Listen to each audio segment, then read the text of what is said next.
علامہ صاحب یہ ارشاد فرمائیے گا کہ امام اہل سنت امام احمد رضا خان رحمۃ اللہ تعالی علیہ کو اعلیٰ حضرت کیوں کہا جاتا ہے؟ کیونکہ بعض لوگ یہ وسوسہ ڈالتے ہیں کہ بھائی تم صحابہ کرام یہاں تک کہ نبی علیہ السلام تک کو بھی صرف حضرت کہتے ہو، لیکن تمہارے یہ امام صرف حضرت نہیں بلکہ اعلیٰ حضرت ہے، اس بارے میں آپ کیا کہیں گے حضرت؟ اعلیٰ حضرت امام اہل سنت رضی اللہ تعالیٰ عنہ اللہ کی طرف سے اللہ کے بندوں کے لیے ہیں، اور اللہ کے محبوب علیہ الصلوۃ والسلام کے یہ معجزہ ہیں، اور حضور غوث پاک رضی اللہ تعالیٰ عنہ کی کرامت ہے۔ یہ میں جذبات میں نہیں بات کر رہا، کو کہے کہ یہ خطیب حضرات اپنی خطابت میں بات کر رہے ہیں، نہیں، حضور کا معجزہ ہے۔ کوئی اور تھا امام کے وقت میں یا آج کے وقت میں تو لے کر آیا اعلیٰ حضرت جیسا، یہ کیا بات کی؟ اب دیکھیں، بڑا بڑے کی شان کو جانتا ہے، جس کے پاس خود کچھ نہیں وہ امام کو کیا سمجھے گا؟ صحیح۔ اس لیے حضور سید عالم صلی اللہ علیہ وسلم کی نگاہ کرم، حضور غوث پاک رضی اللہ تعالیٰ کی آپ کرامت۔ اب اعلیٰ حضرت امام علیہ سنت رضی اللہ تعالیٰ حافظ صاحب یہ اعلیٰ حضرت بنے کیسے؟ اور اللہ رب العالمین نے آپ کو اتنا بڑا مقام عطا کیا کہ جنہوں نے آپ کی سیرت میں لکھا، انہوں نے کہا کہ جب بر صغیر میں اکبر بادشاہ نے معاذ اللہ توحید باری تعالیٰ پر حملہ کیا اور اس نے اللہ کی وحدانیت پر حملہ کرنے کی کوشش کی، تو اللہ تبارک و تعالیٰ نے بر صغیر کی زمین پر مجدد پاک امام ربانی شیخ احمد سرندی رضی اللہ تعالیٰ عنہ کو چنا، جنہوں نے لا الہ الا اللہ پر پہرا دیا۔ اور جب بر صغیر کی زمین پر اللہ کے محبوب علیہ الصلوۃ والسلام کی شان میں بے ادبیاں ہونا شروع ہوئیں، تو اس وقت اللہ رب العالمین نے امام احمد رضا کو چنا، جنہوں نے محمد الرسول اللہ کی ناموس پر پہرا دیا ہے، اور دونوں کا نام احمد ہے۔ شیخ امام احمد سرندی کو دیکھیں، ان کا نام بھی احمد، جنہوں نے لا الہ الا اللہ اللہ کی توحید پر اس وقت پہرا دیا اکبر بادشاہ کے سامنے۔ اور امام احمد رضا نے محمد رسول اللہ علیہ الصلوۃ والسلام کی ناموس پر جب انسانی شکل میں بھیڑیے حملہ آور ہوئے، اللہ رب العالمین نے بر وقت امام احمد رضا کو چنا، اور آپ نے پھر اپنے قلم سے، اپنے عمل سے، اپنی سیرت سے قیامت تک بد مذہبوں کے تمام معاملات میں ایسی کیل ٹوکی کہ وہ حسد تو کر سکتے ہیں، بغض تو رکھتے ہیں، عداوت تو رکھتے ہیں، لیکن امام کی ایک بات کا بھی جواب نہیں دے سکتے۔ اللہ اب میں بات کو تھوڑا سا آگے بڑھاؤں حافظ صاحب، دیکھیں اعلیٰ حضرت امام علیہ سنت اعلیٰ حضرت بنے کیسے؟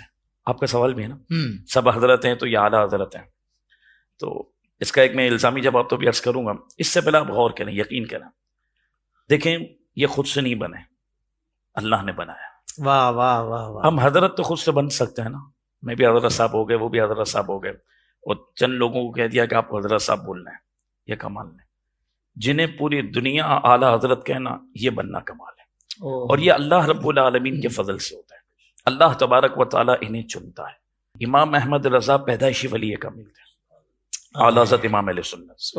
دوسری بات یہ کہ ہم نے جو اپنے اساتذہ سے سنا، انہوں نے فرمایا کہ 2 سے 3 جملوں میں عمل کی نیت سے بندہ سمجھے کہ اعلیٰ حضرت جتنی بڑی منزل پر پہنچے نا، اور عام حضرتوں کے مقابلے میں آپ اعلیٰ حضرت ہو گئے اور کوئی ان کا جیسے لے کر آئے، تو آپ نے فرمایا بنیادی طور پر اعلیٰ حضرت نے زندگی کے کچھ اصول اپنے اوپر نافذ کیے تھے، جس میں حضور سید عالم صلی اللہ علیہ وسلم کی جو حدیث پاک ہے نا، ایک ایک گفتگو کرنا، بیان کرنا، ناظرین کو کہوں گا اس پر توجہ، امام نے پوری زندگی اس پر عمل کر کے بتایا، اور اگر بندہ اس کو اپنی زندگی میں نافذ کرے تو اعلیٰ حضرت کا فیض ملے گا، اور غلامی کے ساتھ اللہ اسے بھی امامت کا درجہ عطا کرے گا۔ وہ کیا ہے؟